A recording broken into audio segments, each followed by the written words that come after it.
Como era a vida no Brasil antes da chegada dos portugueses?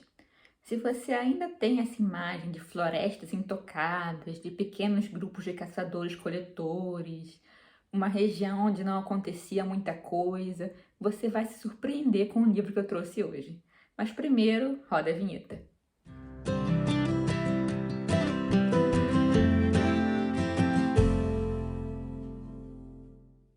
Bom, hoje eu vim fazer resenha do livro 1499, O Brasil Antes de Cabral, do Reinaldo José Lopes. Ele é um jornalista especializado em divulgação científica e nesse livro ele vai falar sobre o quê? Como o nome já diz, ele vai contar a história do Brasil desde a pré-história até a chegada dos portugueses, inclusive um pouquinho depois também da chegada dos portugueses. E esse livro, ele vai desfazer muitos mitos que a gente ainda tem sobre como era a vida indígena antes da colonização europeia. A gente tem muitas vezes essa imagem de que os índios não transformaram a natureza em nenhum modo, que eles simplesmente viviam extraindo o que a natureza dava, de que eram pequenos grupos de caçadores-coletores que viviam também da pesca, mas sem sociedades complexas como a gente encontra, por exemplo, nos Andes ou no México ou mesmo na Europa. E esse livro ele vai desfazer muitos desses mitos. Como é um livro recente, o jornalista teve acesso às pesquisas mais recentes e, embora muitas coisas ainda não sejam claras, ele traz muitas informações novas que são surpreendentes e muitíssimo interessantes. A linguagem também é muito acessível, apesar das informações serem muito científicas e complexas, o autor ele consegue trazer isso para a gente de uma forma bastante coloquial, divertida até, e nas partes em que ele tenta explicar para a gente como os pesquisadores chegaram a determinadas informações, que, como você sabe, não havia língua escrita no Brasil antes da chegada dos portugueses, muito tem que ser pesquisado através da arqueologia, dos exames de genética, e eu estou explicando também para a gente como funcionam essas técnicas de pesquisa de uma forma bastante didática. Eu achei isso um ponto muito positivo do livro. E, ele vai começar falando da pré-história brasileira e das Américas de modo geral. Existe essa teoria ainda muito forte de que os ancestrais dos americanos nativos vieram da Ásia. Só que existem algumas informações, alguns fatos que complicam um pouco essa narrativa. Eu não sei se vocês já ouviram falar do caso da Luzia. A Luzia é um fóssil de uma mulher jovem que foi descoberto num sítio arqueológico em Minas Gerais. Só que ela tinha características que se assemelhavam muito às características africanas, características inclusive de nativos da Austrália e da Melanésia. E isso não batia muito bem com essa ideia de que os ancestrais dos índios americanos vieram da Ásia. Não que essa ideia tenha sido descartada, mas esse achado da Luzia complica um pouco a história. Então, existem teorias concorrentes. A gente não sabe, por exemplo, se foram dois grupos que povoaram as Américas, se esses grupos se relacionaram entre si, qual grupo necessariamente veio primeiro. Então, essa teoria certinha de que a América foi povoada há uns 15 mil anos atrás por nativos que vieram da Sibéria, ela não conta toda a história, até porque em outros achados, por exemplo, na Serra da Capivara, no Piauí, eles foram datados com datas que são muito anteriores ao suposto início da colonização das Américas por esses nativos siberianos. Então, existem fatos que não se encaixam exatamente nessa narrativa que a gente foi ensinado nas escolas e muitas vezes nas faculdades. E o autor vai ser bem honesto com a gente ao afirmar que ainda não é possível a gente ter uma narrativa 100% coerente em relação a esse povoamento pré-histórico das Américas. Ainda precisa ser investigada muita coisa, é necessário que se façam muito mais pesquisas, se investiguem muito mais coisas para a gente ter depois uma ideia de como esse povoamento pré-histórico realmente ocorreu. Mas essa ideia certinha dos siberianos que foram povoando as Américas, ela não é mais para ser tida como a única explicação possível, ou não ser tida como eu posso dizer, essa explicação tão simplista não dá mais conta dos novos fatos que a gente encontrou. Essa é a primeira parte do livro. Depois ele vai avançando para uma data que não pode mais ser tida como pré-histórica. A gente já chega ali no começo da história humana mesmo. E é aqui que os maiores mitos em relação à vida nativa vão sendo derrubados. O autor vai mostrar pra gente que, longe de viverem ali naquele mito de harmonia com a natureza, sem interferir muito no ambiente, os índios brasileiros e sul-americanos, de modo geral, excluindo ali os incas, eles tiveram uma participação ativa na construção daquele ambiente natural ali. Não apenas, mas principalmente na Amazônia. A gente não pode mais ver a Amazônia como uma floresta virgem, nem mesmo nesse período antes da colonização europeia. Aquele ambiente ali, ele era produto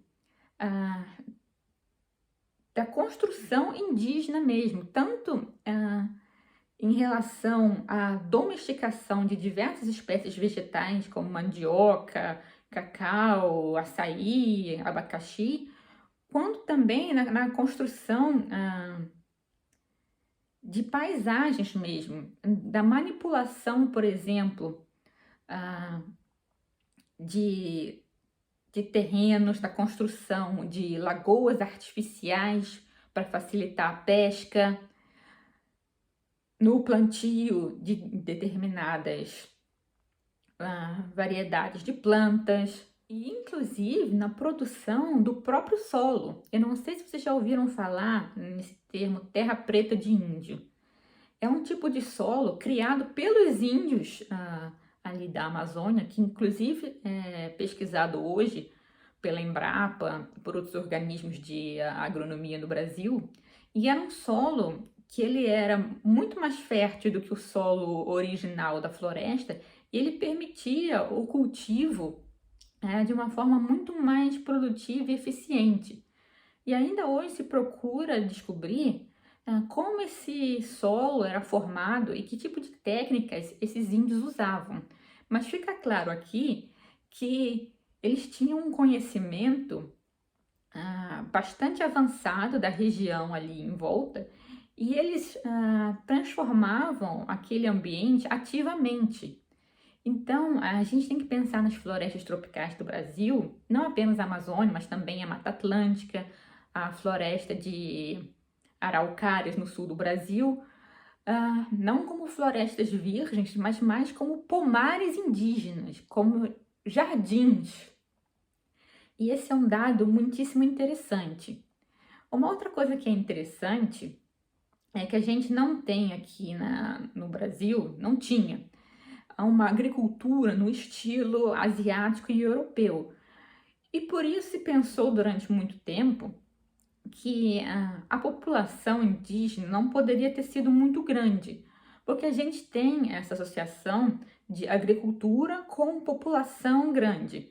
Inclusive, a gente falou sobre isso na resenha do Uma Breve História do Homem e também na resenha do Uma Herança Incômoda, que foi o último vídeo que eu fiz aqui. Mas os índios brasileiros mostraram que era possível, sim, você sustentar uma grande população com outros recursos.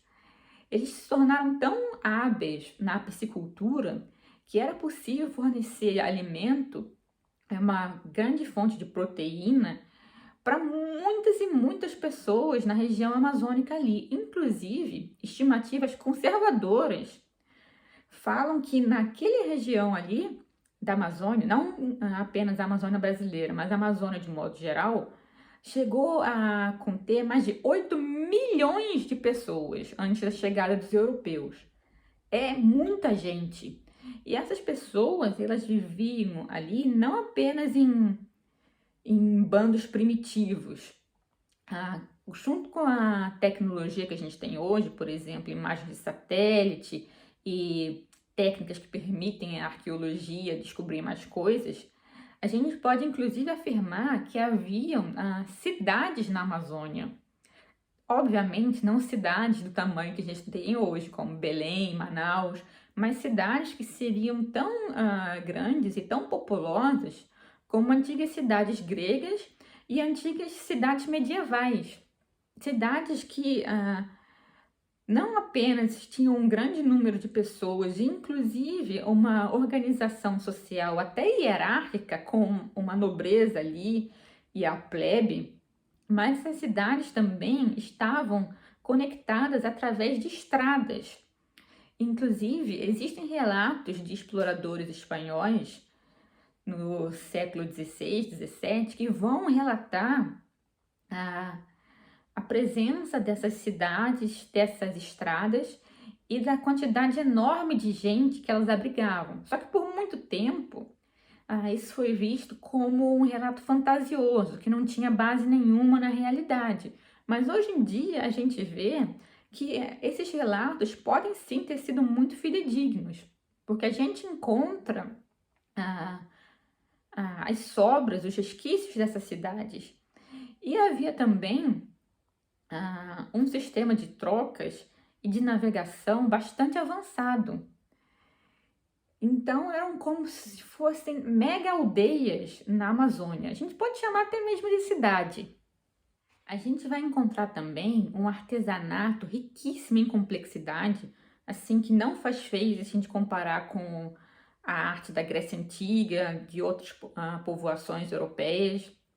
Era uma coisa altamente complexa que impressiona não apenas pela qualidade artística, mas também porque a gente percebe que para você chegar a um nível assim de complexidade nessa produção artística, teria que ter havido uma especialização na sociedade, o que indica que essas sociedades, como eu disse antes, não apenas eram hierárquicas, podendo até chegar ao nível que a gente chama de chefaturas, estando um nível abaixo do Estado, como a gente concebe, mas níveis acima da tribo e simplesmente de bandos de caçadores-coletores. E a gente vê também que a produção de alimento ela atingiu um nível tão satisfatório que algumas pessoas podiam se dedicar a outras coisas que não produzir comida, o que é um dado também interessantíssimo e vai contra aos preconceitos que muitas vezes ainda são doutrinados pela escola sobre como era a vida no Brasil antes da colonização.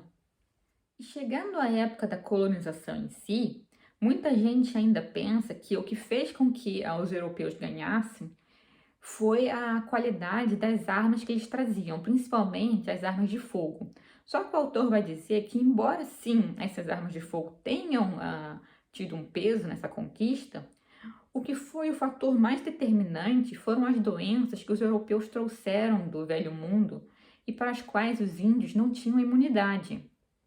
E aí ele vai explicar para a gente como essas doenças surgiram e por que os índios não tinham imunidade a elas. Como a gente sabe, a agricultura e a pecuária elas já tinham uma longa história na Europa. E muitas das doenças que os europeus trouxeram, sarampo, catapora, varíola, essas doenças, elas na verdade iniciaram como doenças de animais.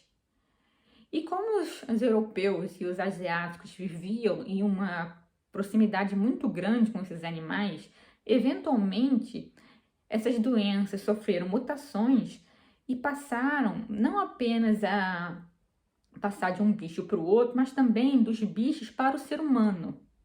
E com o tempo, as pessoas foram adquirindo imunidade.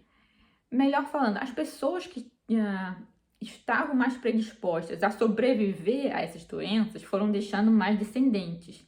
Então, com o tempo, a população europeia, de modo geral, tinha mais resistência a essas doenças. E o mesmo não pôde acontecer nas Américas, porque aqui não havia tanta possibilidade de você domesticar animais. Não é que os índios fossem burros e não tivessem chegado à ideia, seria melhor domesticar os bichos do que sair caçando. Mas não havia tanto essa possibilidade aqui nas Américas. Porque para um animal ser domesticado, não é uma tarefa assim tão simples. A gente vê até com animais que já são domesticados hoje em dia, por exemplo, cachorro, cavalo, para você adestrar esse bicho já é um trabalhão. Imagina para você domesticar uma variedade selvagem desse bicho. E não é qualquer espécie que vale a pena ser domesticada. Você tem que ter um animal social, porque você não vai domesticar apenas um bicho, você vai querer domesticar um rebanho. Esse animal ele tem que ser dócil o suficiente para ele permitir ser controlado pelo ser humano, e ele tem que ter alguma vantagem específica para o ser humano, ou uma produção de carne, ou ajudar, por exemplo, como animal de extração, ou produzindo couro, ou produzindo lã. E na América, por conta de não apenas das variações climáticas que ocorreram na pré-história, mas também do tipo de animal que existia aqui, poucos animais eram candidatos bons à domesticação. Então você tem na América pouquíssimos animais que foram realmente domesticados. Com os exemplos mais aparentes, a alpaca e a lhama no Peru, mas assim, são pouquíssimos exemplos que você pode contar nos dedos de uma mão. Se você compara com os animais que foram domesticados ali no crescente fértil da Ásia e depois na Europa, a diferença é gritante. Então, não havia esse recurso que os índios americanos poderiam usar. Com isso também, não se desenvolveram aqui no continente essas doenças que assolaram a Europa durante muito tempo e permitiram que os europeus ganhassem uma certa imunidade. Então, por conta dessa falta de domesticação, os índios também não conseguiram adquirir a imunidade contra essas doenças. Então, quando os europeus chegaram, sim, foi eu acho que não é exagero chamar de pandemia. E o que complicou ainda mais a situação é que a colonização europeia, muitas vezes, ela quis fazer assentamentos de índios, colocando muitos índios para viver em aldeias com um formato europeu. Então, além das pessoas não terem imunidade para essas doenças, elas foram colocadas ali muito juntas umas das outras, o que facilitou a transmissão dessas doenças. E é interessante que não era nem necessário o índio ter contato com um português para ele necessariamente ficar doente. Por exemplo, uma tribo ali da costa que tivesse tido contato pegava uma doença e às vezes, num esquema de troca de mercadorias com uma tribo mais lá para o interior, esse índio do litoral passava a doença para essa tribo do interior, que ia por sua vez passando a doença adiante. E esse pode ter sido um dos motivos do grande despovoamento indígena que aconteceu no Brasil. Obviamente, as armas de fogo também tiveram um papel, mas naquela época, a eficácia das armas de fogo não era assim tão grande para elas terem tido o papel decisivo. Parece uma coisa louca, porque quando a gente pensa nas armas de fogo, a gente pensa nas armas de fogo que a gente tem hoje. Mas antigamente as armas de fogo não eram assim tão eficazes. Por exemplo, o tempo que você levava para reabastecer um canhão, o índio já tinha lançado umas 50 flechas em você. O que ajudou também os europeus foram, na verdade, os equipamentos de defesa que eles tinham, armaduras e tal, que ajudavam, embora não impedissem totalmente que eles fossem alvejados pelas flechas dos índios. E como o livro vai mostrar também, os índios tinham principalmente os tupis ali da costa, eles tinham técnicas de guerra bastante avançadas. Então não era uma coisa assim tão fácil você derrotar o índio em batalha. O que pesou mesmo para a colonização europeia ter sucesso foi essa questão dos germes que eles trouxeram do Velho Mundo. Mas os índios também, eles conseguiram se adaptar até muito rápido às mudanças que os europeus trouxeram. Um exemplo disso é o cavalo. O cavalo, ele não é nativo das Américas. Ele foi trazido pelos europeus. E quando os índios descobriram o cavalo, eles conseguiram adestrar aqueles cavalos de uma forma muito rápida. Se você pensa naqueles filmes antigos de faroeste, você vê os índios montados a cavalo lá nos Estados Unidos, isso aconteceu aqui também. E isso fez com que algumas tribos indígenas se tornassem realmente um perigo para esses colonizadores e para outros índios. Então, muitas vezes, os europeus eles tiveram que fazer acordos de paz com essas tribos. Então, não foi simplesmente conquista. Teve que haver, nesse período enorme de colonização, muitas tréguas, porque os índios se mostraram bastante resistentes e bastante eficazes nessa resistência à colonização. Inclusive, uma das formas de resistência era você reestruturar a sociedade de modo que as pessoas vivessem em bandos simples, mas altamente móveis, portanto capazes de fugir rápido de uma incursão portuguesa ou espanhola e viver ali extraindo os recursos da natureza. A gente pensa muitas vezes que esse era o modo original de estrutura dessas sociedades, mas isso pode ter sido uma reação à colonização europeia. Essas sociedades poderiam ter tido uma complexidade muito maior, mas que por conta desse novo elemento, dessa invasão portuguesa, espanhola, francesa, etc., para sobreviver, eles tiveram que ir para uma organização social mais simples, para ganharem mobilidade e mais capacidade, mais flexibilidade para reagir a essas incursões. Então, o que a gente vê no Brasil pré-cabralino era um conjunto de sociedades que tinham um autocontrole sobre o ambiente ali e que manipulavam esse ambiente de modo a tirar o melhor proveito dele, sociedades que tinham uma sofisticação cultural muito grande e que mantinham laços entre si, fosse através de trocas de alianças ou de guerras, e que se tivessem tido talvez a imunidade biológica e muitas dessas sociedades tivessem sobrevivido, talvez elas tivessem até se desenvolvido e chegado ao patamar de estados. Então, a história pré-colombiana do Brasil não tinha nada de estática, nem nada de primitiva no sentido de ser simplória.